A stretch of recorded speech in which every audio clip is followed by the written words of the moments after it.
my top crust.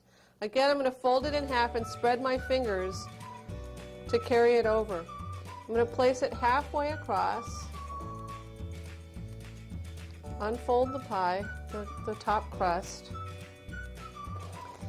And now there are two ways to seal a pie, and especially with a fruit pie, it's really important to get the sealing of it correct. You can crimp it or you can flute it. I'm going to crimp it first. What I do is I fold both crusts up and I wrap the top crust under the bottom crust. Now this is the important step for doing both, either crimping or fluting. All the way around, both pieces of dough go up and I wrap the top under the bottom. Go all the way around. Now crimping is the technique used to seal a pie. I like to crimp with a fork because I think it's the most effective. It's not always the prettiest, so that's where fluting comes in. Okay, both up and I tuck that under. Now when I crimp with a fork, very gently, I take the tines of a fork and I'm rolling it from the outside in, making sure that all three layers of dough now are getting sealed together. When you roll, I roll on the way in because I want to be careful not to cut the top piece of dough with the fork tines.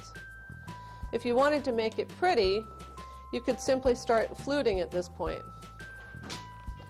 And there are many different ways to flute.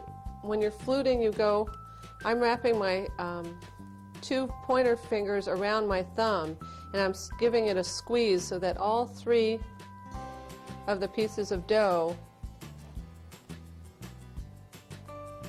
are pushed together and sealed. The real key to either, if you decide to crimp with a fork or flute, is to make sure that all three of those pieces of dough, the top crust that's folded over the bottom crust, are sealed together. So they're the two ways to do it.